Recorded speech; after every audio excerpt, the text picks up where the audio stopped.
El cine es un instrumento que a menudo nos da un rato de diversión y distracción de nuestra realidad.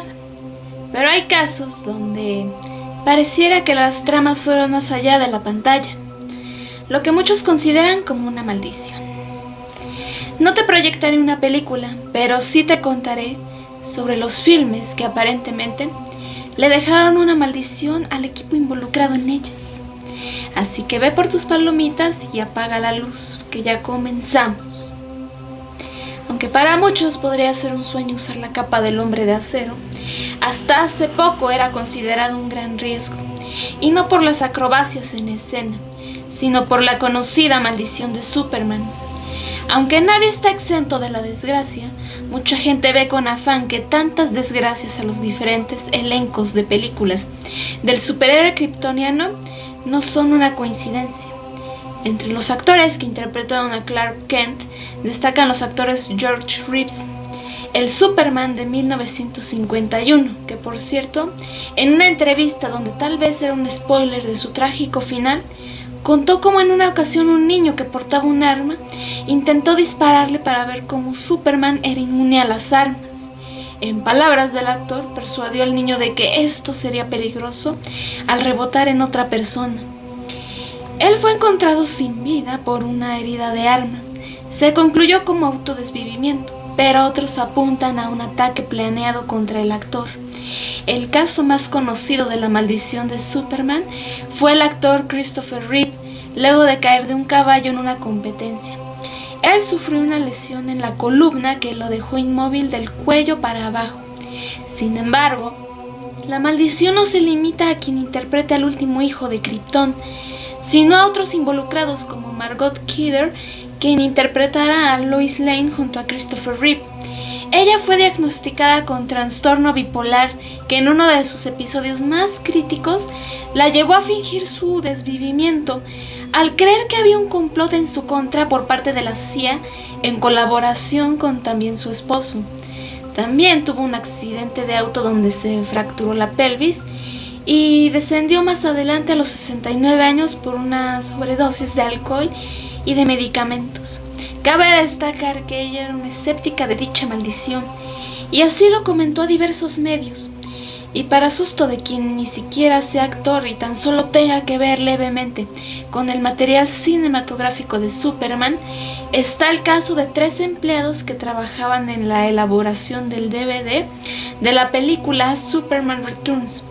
Uno fue agredido de manera física, otro cayó por las escaleras y el último también sufrió una caída donde se estrellaría contra una ventana de cristal.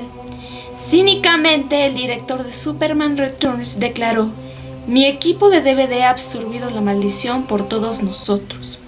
En la actualidad no falta quien considere vigente la maldición, ya sea en forma más leve como el estancamiento en la carrera de Tom Welling, Clark Kent en la serie de Smallville. De él se dijo se rehusó usar el traje azul-rojo por miedo a la maldición, pero los que vimos la serie vimos cómo en el capítulo final se dio. También se comenta mucho de Henry Cavill, quien no consiguió papeles más relevantes como El Hombre de Acero hasta The Witcher, serie que dejó para volver a ser Superman, en un regreso que pasó sin pena ni gloria y lo hizo abandonar el proyecto próspero de Netflix. Yo espero que en su caso esta maldición haya tenido su punto máximo cuando el cantante de K-pop Kim Namjoon le quitó el puesto del hombre más guapo del mundo según la plataforma TC Candler, y esperemos el nuevo elenco tenga una gran suerte, en especial el perrito que interpreta a Crypto, quien ojalá le dé like al video. Desde ya me declaro su fan. Continuando con el segundo filme maldito, está el caso de la película Poltergeist y de sus secuelas que conforman la trilogía. Las tragedias comenzaron con el desvivimiento de Dominique Dunne, quien interpreta a la hija mayor del matrimonio protagónico. Para colmo, esto sucedió el 31 de octubre de 1982, Halloween, luego de ser desvivida a manos de su exnovio al recibir una negativa de reconciliación por parte de ella. Para más horror o indignación, su verdugo fue condenado a solo 6 años de prisión, de los que solo cumplió 3 luego de ser liberado. para que no digan que en Estados Unidos la ley siempre es justa. El caso más impactante de quienes fallecieran en el lapso de las grabaciones de la trilogía está el de su protagonista Heather O'Rourke, conocida en la película como Carol Ann. Fue diagnosticada de forma tardía de estenosis congénita que le provocó dolores estomacales que terminarían con su deceso a la edad de 12 años, poco después de terminar la tercera película de la franquicia. Son los casos más notables por el deceso durante la producción, pero otros actores del elenco también terminaron partiendo de este mundo, como Julian Beck, que en la cinta interpreta al predicador de la segunda entrega. En su caso, debido a un cáncer del cual ya era consciente. Y como si los eventos sobrenaturales traspasaran el mundo de la pantalla grande, se dice que en el rodaje también pasaron cosas por demás fuera del ordinario. Oliver Robbins, que interpreta al pequeño Robbie, casi es desvivido en la escena, donde el muñeco del payaso trata de hacer que deje de respirar apretándole el cuello.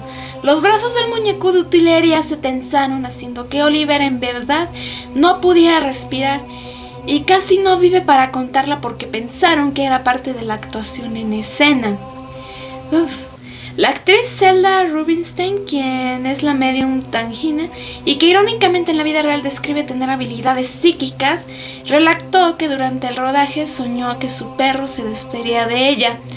Pocas horas después la llamaron para informarle el fallecimiento del mismo. Joe Beth Williams también relató que después de terminar de filmar, al llegar a su casa los cuadros que tenía estaban volteados y los acomodaba en su posición recta. A la mañana siguiente, sin embargo, estos volvían a amanecer chuecos. Otro dato escalofriante es que después del estreno de la misma, narró cómo la escena donde ella termina sumergida en una piscina lodosa llena de esqueletos, para horror suyo, una vez que terminó de grabarla, le admitieron que los esqueletos eran reales y que la producción los había adquirido en vez de esqueletos de utilería por tener un precio mucho más elevado estos. En este último caso tal vez sería bueno pensarlo 2 veces antes de usar objetos de esta naturaleza. Nuestro siguiente filme, maldito, es El bebé de Rosemary, grabada en el edificio Dakota de Nueva York con un argumento que dejaría en trauma a cualquier embarazada. Parece que la trágica suerte de Rosemary pasó más allá de la pantalla. No ayudaba mucho el saber que el edificio Dakota albergó entre sus huéspedes al ocultista Aleister Crowley, apodado la Gran Bestia o el hombre más perverso del mundo. Él realizó algunos de sus rituales de alta magia, dejando el complejo, lo que para algunos fue uno de los factores de la mala vibra que quedó dentro del lugar. El caso más conocido de la maldición fue el desvivimiento de la actriz Sharon Tate, que si bien no participó en la película, era la esposa de su director Roman Polanski, y como si fuera un pésimo chiste fue desvivida por los integrantes de la familia, secta liderada por Charles Manson, cuando ella también estaba embarazada, y su bebé también sufrió dentro de su vientre las heridas infligidas por los criminales que llevaron a cabo dichos crímenes en su casa el 8 de agosto de 1969. Las condiciones en las que fue desvivida no tardaron en ser comparadas con el hecho de que estaba embarazada, tal como el personaje de Rosemary. La actriz Mia Farrow, quien interpretó a Rosemary, al igual que su personaje, terminó con un matrimonio roto al momento de la filmación. Para más sala la herida, su entonces marido, Frank Sinatra, que pidió la separación al no estar de acuerdo con que ella siguiera trabajando, como todo buen caballero, no dudó en mandarle los papeles de divorcio al set de filmación, lo que provocó que escenas donde Farrow tenía que reflejar la gran tensión y el estrés de su personaje no fueran del todo actuadas, sino en realidad su verdadero estado de ánimo. El compositor Sir Duff Comeda, encargado de la música de la película en 1969, cayó de un barranco de Los Ángeles y sufrió hematomas que terminarían en su deceso meses después. El productor William Castle recibió amenazas por correo por el contenido de la película. Luego del estreno padeció una grave enfermedad renal y en los dolorosos tratamientos gritaba: "Rosemary, por el amor de Dios, suelta ese cuchillo. Para algunos, la maldición no terminó ahí. Y aunque no viniera a cuento con la película, en 1980, cuando John Lennon fue desvivido por arma de fuego a manos de un fan en el vestíbulo del edificio Dakota, se adjudicó este hecho a la mala vibra impregnada en el lugar, a raíz de haber grabado ahí el bebé Rosemary y otras apariciones fantasmales que cuentan pasaban mucho antes de la grabación. Y yéndonos con otro filme de culto que muchos no saben si su maldición es más perturbadora que la película misma, toca el turno de La Profecía. Otro filme relacionado con el hijo del maligno. Esta me llamó la atención porque aquí fuera de los pocos casos es de los pocos casos en que la naturaleza y realidad imitó a la ficción, por decirlo de forma leve. Los accidentes que pasaban en la película fueron más allá. Desde el inicio de la filmación, entre las primeras cosas que pasaron fue cuando el actor Gregory Peck, que interpretó al embajador Robert Turn, padre de Demian, se dirigía en avión a grabar cuando un rayo impactó en su aeronave. No fue el único que le pasó esto, sino que el escritor David Seltzer pasó por el mismo suceso de que su avión fuera alcanzado por un rayo. Pero como dicen, la tercera es la vencida. Y en esta, el rayo al avión se repitió por tercera vez en el productor ejecutivo Mace Neufeld. Como en el caso del bebé de Rosemary, donde las similitudes entre la ficción y la realidad se alinean al mismo tiempo, pasó con Turn, pues poco tiempo después de iniciar a rodar, su hijo se autodesvivió. Recordemos que en La Profecía el verdadero hijo del embajador Turn es desvivido para que adopte a Demian, perdiendo así tanto el actor como el personaje a su hijo. Otro hecho que tuvo que ver también con aviones, aunque un poquito aislado de la producción, fue cuando se canceló un servicio privado de avión, de nuevo para Gregory Peck. Bueno, pues ese avión que se iba a usar para transportarlo a Israel fue ocupado por otros y se estrelló con 6 personas a bordo. Vaya, hasta el número recuerda la marca de Demian. No solo eso, sino que cuando el avión cayó, lo hizo encima del carro donde viajaba la familia del piloto. Una probabilidad increíble. Por otro lado, los animalitos usados en el rodaje también pasaron por contratiempos. Luego de grabar las escenas en el zoológico donde los babuinos se alteran contra el carro de Demian y su madre, al terminar la escena fue cuando poco después de que el equipo de la película se retirara, un león escapó de su jaula y desvivió a uno de los cuidadores. También se sabe que los perros Rottweiler usados en la película a menudo atacaban a los entrenadores y se portaban más agresivos de lo normal, tanto que en una escena casi muerden de verdad, al doble de riesgo de Gregory Peck. Volviendo con él, igual durante las grabaciones canceló su visita a un restaurante que fue el centro de un ataque a causa de una explosión el mismo día en que él iba a ir. Para terminar, el hecho más perturbador, donde pareciera que lo que se hacía en el rodaje fuera una especie de muñeco vudú para la vida real, fue cuando John Richardson tuvo un accidente de tráfico con su pareja Liz Moore. Él fue encargado de los efectos especiales en La Profecía y fue quien hizo posible la escena donde el fotógrafo es desvivido al ser capitán por un vidrio en un accidente de autos. Recordarán que antes no todo era pantallita verde y edición. Bueno, pues en el accidente de auto que él tuvo con su pareja Liz, ella murió de la misma forma que el personaje del fotógrafo que Richardson montó. Y para peor, se dice que Richardson, segundos después de ver cómo Liz se fue de este mundo, vio un cartel que decía 66.6 kilómetros, el número de la bestia y la marca del personaje de Demian. Para finalizar, por el momento vayamos con un clásico que de seguro ya varios adivinaron: la película del exorcista. Basada en la novela de William Peter Blatty, quien a su vez se basa en un hecho real de posesión demoníaca de un niño, la película fue considerada como una de las mejores películas de terror. Y aparte de hacer que la gente se desmayara en los cines, los actores y el equipo de producción también sufrieron sus estragos antes de su proyección. Verás, al igual que las coincidencias de la vida real con lo que pasaba en la pantalla grande en La Profecía, se repitió el mismo caso.